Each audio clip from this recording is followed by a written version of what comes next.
Education कोई आलू या प्याज जैसी चीज नहीं है, एक होमोजीनियस चीज नहीं है कि आपने ज्यादा दिया आपने कम दिया, ये नहीं। एजुकेशन एक ऐसी चीज है कि हमारे यहाँ जो एजुकेशन चाहिए, हार्वर्ड में जो एजुकेशन दी जा रही है वो एक नहीं है, वो आइडेंटिकल नहीं है। हमारे यहाँ मुझे लगता है कोई भी इकोनॉमिक्स का स्टूडेंट हो उसको जानना चाहिए कि दादा भाई नौरोजी कौन थे, उन्होंने क्या कहा, देश में कॉलोनियलिज्म का क्या इम्पैक्ट रहा, नौरोजी ने उसको कैसे एनालाइज किया। लेकिन हार्वर्ड में तो किसी ने नौरोजी का नाम नहीं सुना होगा। तो अगर हम हार्वर्ड का सिलेबस यहाँ अडॉप्ट करना चाहते हैं तो हम अपने बच्चों को, अपने स्टूडेंट्स को अपने इतिहास के बारे में बिल्कुल इग्नोरेंट रखेंगे। अब ये इसीलिए ये बहुत ज़रूरी है कि whatever education is given here has to be specific to the requirements of this country, to the requirements of these people. Antonio ग्रामशी जिनके बारे में पहले जिक्र किया गया है, एंटोनियो ग्रामशी का एक कॉन्सेप्ट था ऑर्गेनिक इंटेलेक्चुअल्स। ये आप ऐसा है कि आप गांधी जी के जो वक्तव्य थे उनको I can translate in Gramscian language कि ये जो कॉलोनियल एजुकेशन सिस्टम्स में जो एजुकेशन दिया जा रहा है, that is to create organic intellectuals of colonial rule. हमें चाहिए to create organic intellectuals of the free people of India. अब ये organic intellectuals of free people of India, उनको क्या क्या सिलेबस होना चाहिए, कैसे उनको तैयार किया जाना चाहिए, that of course was the essential point. लेकिन the fact that the task of education policy in India must be to create the organic intellectuals of the free people of India, this is what Gandhiji had emphasized. Now my fundamental problem with the new education policy is that this basic point is missed there. ये जो basic point है independence के बाद इसका काफी it was realized in the country.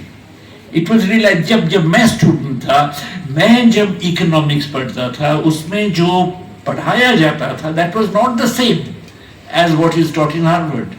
वो अलग था. It was critical of traditional economics. लेकिन ये जो न्यू एजुकेशन पॉलिसी में जो लिखा गया है, इसका बेसिस ये है कि हार्वर्ड में जो पढ़ाया जा रहा है, हमारे यहाँ जो पढ़ाया जाना चाहिए, that is the same. अब ये प्रॉब्लम है क्यों, why is it being said the same, why is it being considered the same? क्योंकि अभी जो एजुकेशन पॉलिसी है उसका उद्देश्य है to create organic intellectuals for multinational corporations, for international finance capital. जो एजुकेशन स्फीयर में हो रहा है वो एक्चुअली जो इकोनॉमिक और मोर जनरली जो हो रहा है उसका एक रिफ्लेक्शन है, उसका प्रतिबिंब है। तो हम जब एजुकेशन का व्हेन वी क्रिटिसाइज इट, जब हम गांधी जी का विजन ऑफ क्रिएटिंग, उन्होंने तो ऐसे कहा नहीं लेकिन my attribution of creating organic intellectuals of the free people of India, हम अगर एजुकेशन का उद्देश्य वैसा रखें और रखना भी चाहिए, जरूरी है, अगर हम एजुकेशन का उद्देश्य वैसे रखें तो उसके कई सारे इम्प्लीकेशंस हैं। पहला इम्प्लीकेशन तो ये है एजुकेशन एक पब्लिक स्फीयर में होना चाहिए। एजुकेशन फिलैंथ्रोपिक ठीक है, जो लोग करते हैं तो करने दीजिए, लेकिन फिलैंथ्रोपिक आप तो किसी को ये फोर्स नहीं कर सकते हैं कि भाई तुम फिलैंथ्रोपिक बनो, तो उससे जितना आता है आने दीजिए। बट बाकी fundamentally education system should be a public education system. अब ये पब्लिक एजुकेशन सिस्टम के लिए जैसे प्रवीण ने कहा 6% ऑफ जीडीपी वगैरह जो टारगेट रखे गए हैं, वो टारगेट्स अभी तक नहीं फिल्ड हुए और फिल्ड होने की भी कोई संभावना नहीं है। बल्कि जो प्राइवेटाइजेशन हो रहा है वो तो पूरी तरह से एक एक्सक्लूजन हो रहा है। आम लोग एजुकेशन सिस्टम से एक्सक्लूडेड हो रहे हैं। स्कूल्स में देयर वाज दिस प्रपोजल कि वो राइट टू एजुकेशन हमने किया और स्कूल में बच्चों को खींचने की कोशिश की, लेकिन अभी भी आप दिल्ली में जाइए, कोई भी ट्रैफिक लाइट पर आपको मिलेंगे बच्चे, वो आके गाड़ी के वो साफ करते हैं विंड स्क्रीन। क्यों? तो जो वो विजन भी अच्छा विजन था, लेकिन वो विजन भी अभी तक पूरा नहीं हुआ।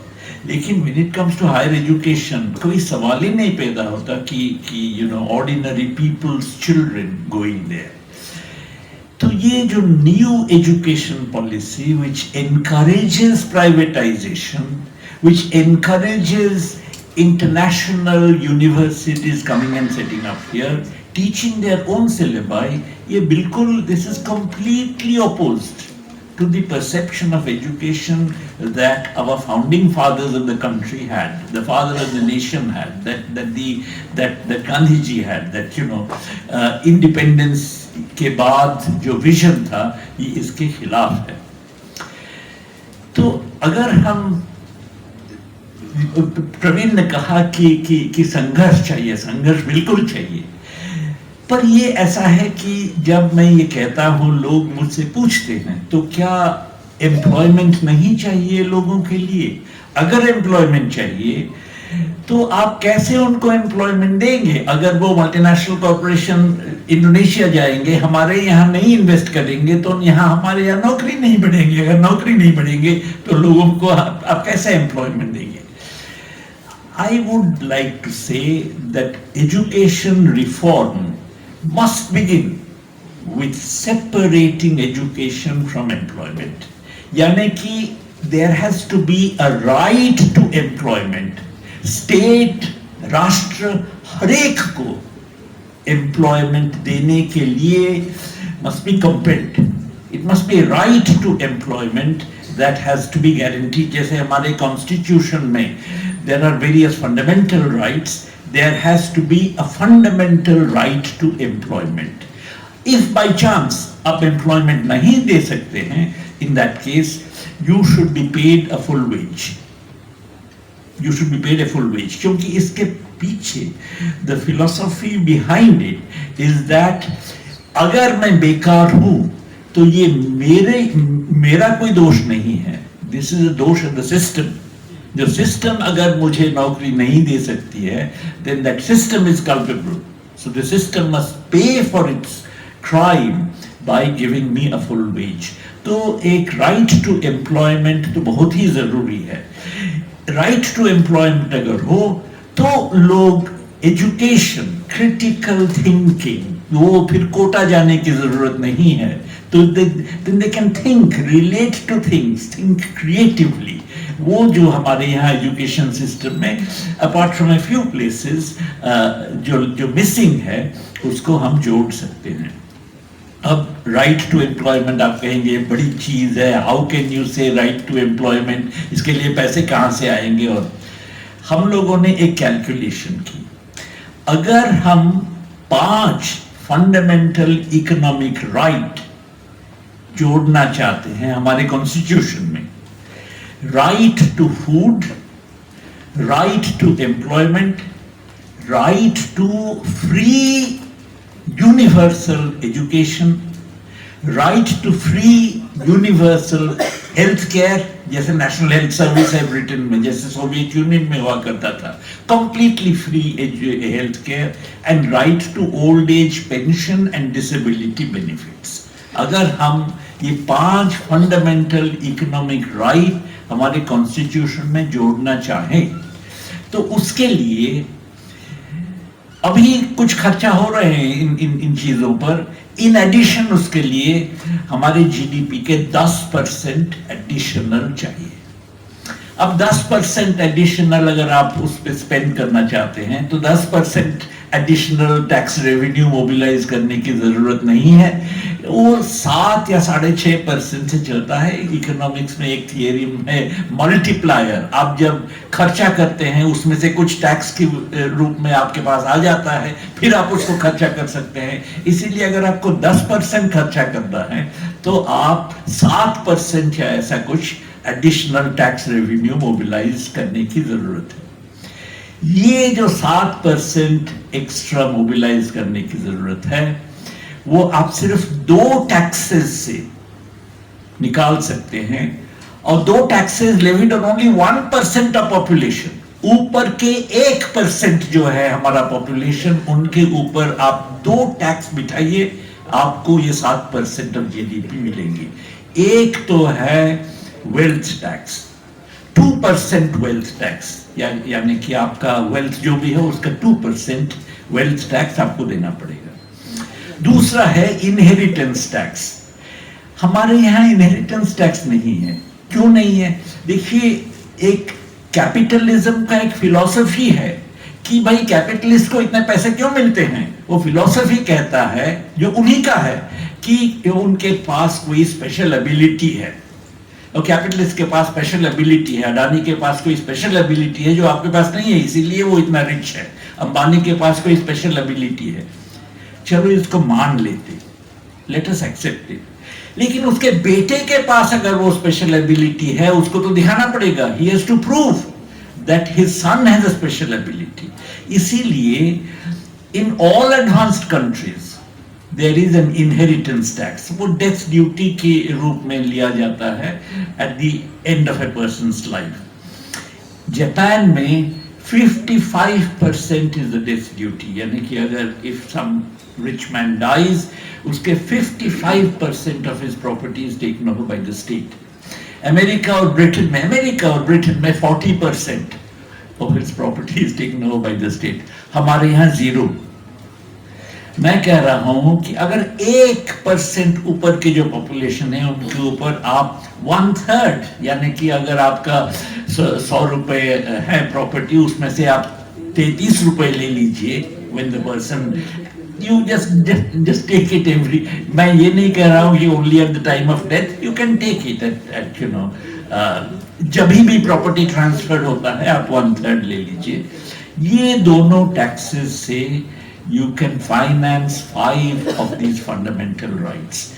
तो ये जो right to employment है, ये right to employment हम जरूर दे सकते हैं देश में, अगर हमारे यहाँ, जैसे प्रवीण ने कहा, ये पॉलिटिकल विल है, इसके लिए संघर्ष करना चाहिए।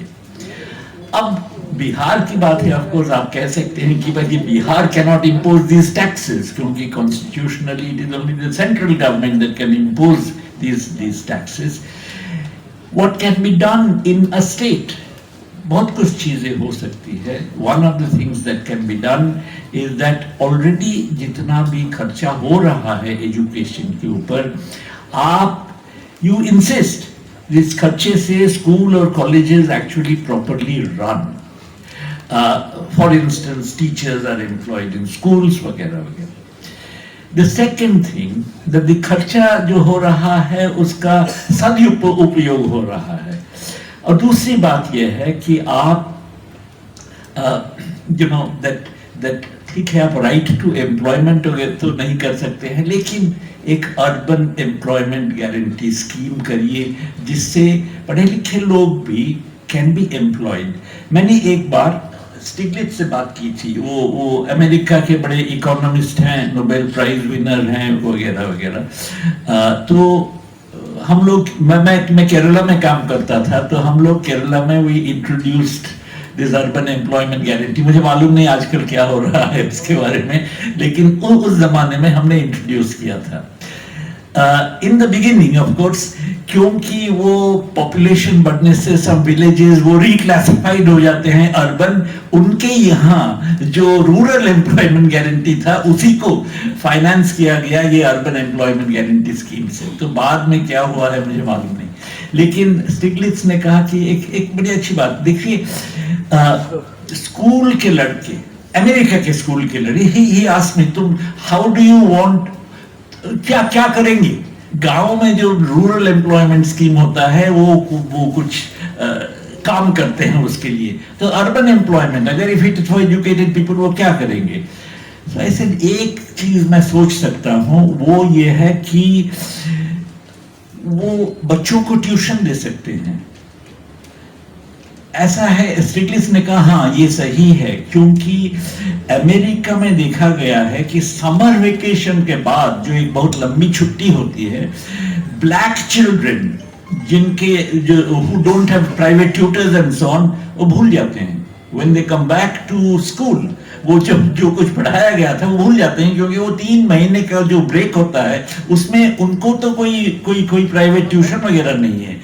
जो रिच चिल्ड्रन है, व्हाइट चिल्ड्रन है, जो बड़े बड़े लोगों के चिल्ड्रन है, उनका प्राइवेट ट्यूशन चलता रहता है, सो दे कंटिन्यू गेटिंग दैट। लेकिन ये जो black children, they actually forget. तो ये से that's a very good idea. So the kind of help which children from disadvantaged backgrounds, first generation learners, the kind of help that they can get can be provided by educated people helping them. And this can be a form of employment. So बहुत सारी चीजें हो सकती है, but I'm just suggesting one, that urban employment guarantee scheme आप लागू कीजिए, वो this is with in the competence of state government. दूसरी बात जो मैंने कहा कि that you can actually whatever जो भी खर्चा हो रहा है, जस्ट मेक श्योर कि उसमें से स्कूल्स में schools are functioning, that you don't have schools with no teachers and so on, जो कि बहुत कॉमन है। सिमिलरली कॉलेजेस, मैं एक बार I was on a UGC committee where my friend Thorat had put me, और a university team came from Odisha। तो उन्होंने कहा कि इकोनॉमिक्स में MA, MPhil, PhD तीनों प्रोग्राम्स they were running। मैं said आपके यहाँ कितने फैकल्टी मेंबर्स हैं?